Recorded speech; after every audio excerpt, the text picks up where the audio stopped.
viewer, it's helpful if you understand the names of these different types of camera movements and what they do, what purpose they serve in a film. Knowing what the camera person is doing can help you deliver a scene or a shot properly, so you know what you're doing in relationship to the camera. In order to understand camera movement, you need to understand a little bit about three-dimensional space. We live in a three-dimensional world, and we have to have three different axes. So we have the horizontal line, the x-axis, we have the vertical line, the y-axis, and we have the depth line, the z-axis. It moves forward and backwards, shows depth. Almost every camera movement either rotates around one of those three-dimensional axes, or it moves along one of those three-dimensional axes. And that's why it's important to understand those different three dimensions. But let's start with the first camera movement, and that is no camera movement at all. It's a stationary shot. This is the most common shot used in films, television, commercials, etc. It's like the shot that you're seeing right now. The camera is on a tripod, it's fixed down, and it doesn't move at all. That's called a static shot, a stationary shot, a still shot, or a fixed shot. Now that doesn't move at all, so it's really not a camera movement, but I'm including it here just so you understand that that's a very common shot. In this section of videos, I want to talk about how cameras rotate around one of the three axes. Now a pan is when the camera rotates along the y-axis, the vertical axis, and that causes the camera to rotate to the left or to the right. And that's all a pan is. That is the only thing a pan does. Now on film, what does a pan accomplish? It can reveal a subject on the screen. It can move away from a subject on the screen. It can move between two people who are having a conversation. Or you can use a pan to follow someone as they move through a space. A pan also doesn't have to have a subject in it. A pan can scan the horizon, almost as if you're looking through the character's eyes from their point of view. Now there is a version of the pan called the whip pan. This is when the camera whips back and forth very rapidly from subject to subject, and it builds a sort of franticness in the movement. It's also popular in documentary style movements, so whipping back and forth between different subjects kind of in a handheld fashion. A tilt is when the camera rotates along the horizontal axis. So that gives an up and down motion for what we see on camera. A tilt up can show how high a subject is, and a tilt down can show how far up a subject is to a ground level. A tilt can also be used to scan a subject from head to toe, or from toe to head. A roll is when the camera rotates along the z-axis, and it kind of creates this uneasy movement. It's as if you were tilting your head side to side, or you're driving the camera like it's a little driving steering wheel kind of thing. When you roll the camera, you move the framing into a Dutch angle, which is where the horizon line is skewed or tilted one way or the other, and it creates this sort of off-kilter feeling. A roll can also be used when you are following somebody who's flying through the air. You might also use a camera roll if you were on a ship in the waters, and it gives that sort of uneasy feeling of seasickness.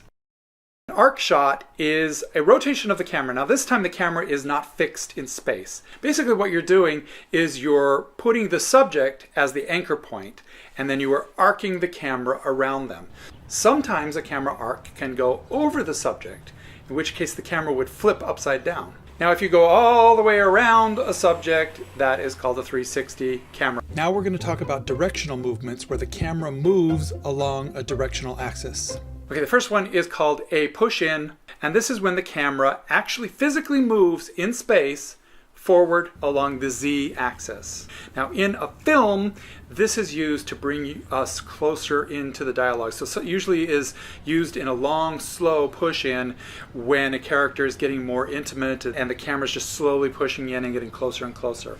A pull-out is when we are bringing the camera further away from the character and showing the environment that they're in, and it creates a sense of isolation and withdrawing from the character. Now a push-in is actually the function of moving the camera closer to the subject. But if the camera is on a tracker or it's on wheels and it's a smooth shot, that's called a dolly shot. A dolly is a rig that rolls on a track and the camera has a smooth movement. So some directors will use the term push in or pull out, and others will use the term dolly in or dolly out. The second camera movement is when the camera moves physically, directionally, along the x-axis or the horizontal axis. This is called a slide shot. Many directors use a slide shot in B-roll, trying to slide across a display on a table or slide across the faces of a bunch of people in a lineup or something like that. Now, boom shot, also called a pedestal or an elevator shot, is basically when the camera stays facing forward, but it moves directionally along the vertical axis or the y-axis. So it rises up like an elevator or it lowers down like an elevator.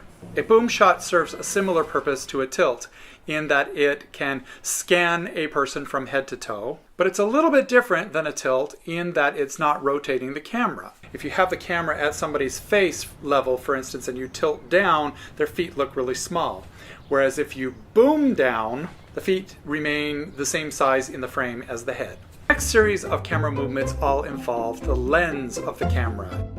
A zoom is actually changing the focal length of the lens without moving the camera whatsoever. A zoom is one of those camera movements that is impossible to replicate with the human body. You have a rotation shots like the pan, which move left to right. You can turn your head left to right. You can roll by tilting your head like this. And you can tilt by moving your head up and down like this. You can move the body in and out. That is a dolly in or a dolly out. You can move the body left and right, which is a slide or a dolly. And you can move the camera up and down. But a zoom we can't do. We can't zoom in on a subject. Now, zooms became very popular when the camcorder was first invented, because that's when everybody kind of took their cameras out and they were playing with the digital zoom and they would zoom in on things. So it got very popularized in documentary style filmmaking. When you zoom in on a subject, the subject becomes larger in the frame.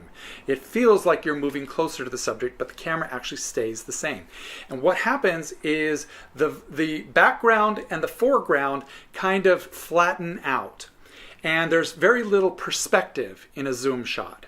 In a push-in, the camera actually physically gets closer and the focal length stays the same. So an interesting thing that happens is you have a little bit of parallax. In these two examples, we zoom in on the subject and you'll notice that you can't see the surface of the table as the subject gets closer. It's flat.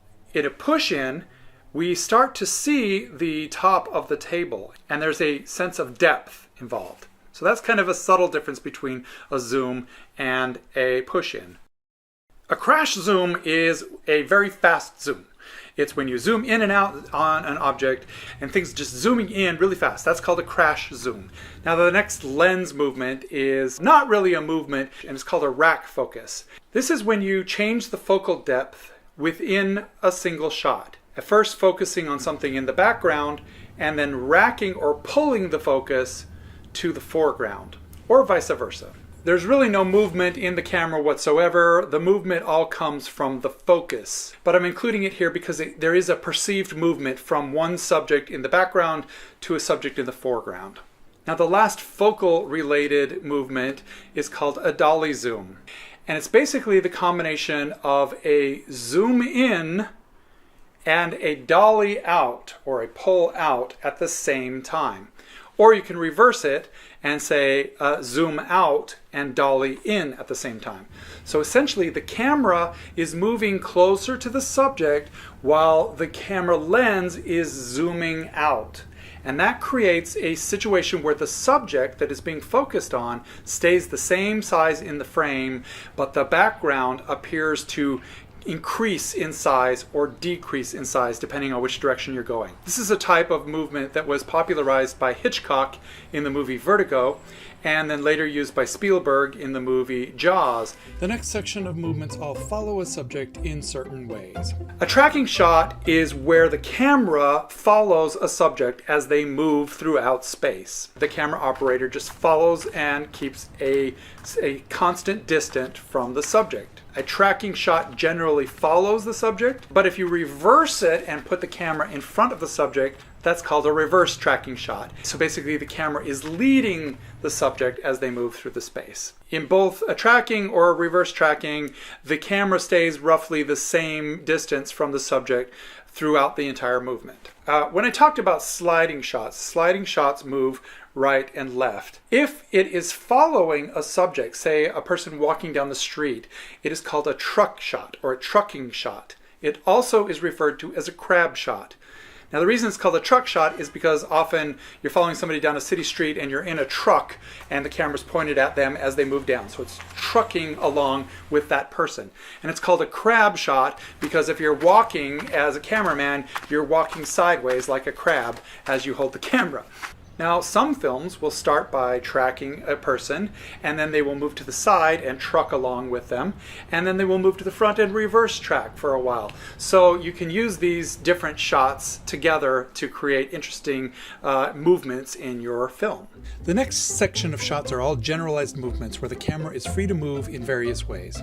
A handheld shot is basically that. It combines the movements of all the different shots we've already discussed. It is a shaky kind of frenetic movement. So it's as if somebody is holding the camera. So whenever a handheld is used, the camera shakes, it rattles, it rolls, it moves, it pans, it tilts, it zooms in, it does all kinds of things. So documentary style filmmaking will use this handheld technique.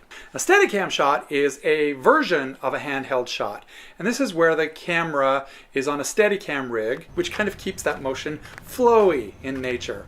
It still has the freedom to move in multiple directions, rotate, tilt, all that stuff, but it's a little bit smoother than a handheld. You can use your camera on a gimbal or on a Steadicam rig, or you can use the Steadicam features that are built into cameras like the GoPro. A jib shot or a crane shot is basically where the camera is attached to a long arm or a crane, and it lifts the camera way up into the air and it can bring the camera down. And the camera operator can also tilt the camera at the same time, so this kind of creates a rising effect. A jib or a crane can also be used to show an overhead shot of a subject as they move through a space. A drone shot is basically when the camera is attached to a drone or a helicopter and it flies into the air and it can move around, it can tilt, it pan, roll, all those kind of things from way, way, way up in the sky. And they're very, very effective at showing the environment from up above or doing overhead shots. So you can combine different kinds of camera movements. You're not just stuck to one movement or another. For instance, you can combine a rotation movement with a directional movement. You can combine a directional movement with a focal length movement. And so that creates all sorts of interesting shots. Let me give you a couple examples. Well, we already talked about the dolly zoom, when the camera is pushing in or dollying in at the same time that you are zooming out. But there's other combinations you can do. For instance, you can do a pan slide. That's where the camera is sliding back and forth and it's also rotating and panning so that the subject remains in the same spot on the frame, but the camera is moving. And it kind of creates an arcing effect. The camera kind of looks like it's arcing around a subject. An interesting combination that I've seen a lot in videos lately is a dolly roll. And that is where the camera rolls to the left or the right as it dollies in on its subject. And then there's the combination of a boom and a tilt, and that's kind of what a jib shot does.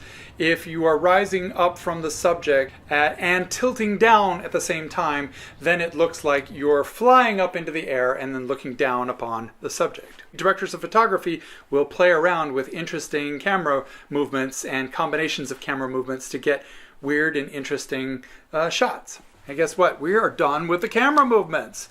If you want to check out my video on camera framing, it's all self-contained in this one video, and it's fully animated and very humorous, I might say, as well. Check that one out, and we'll see you next time.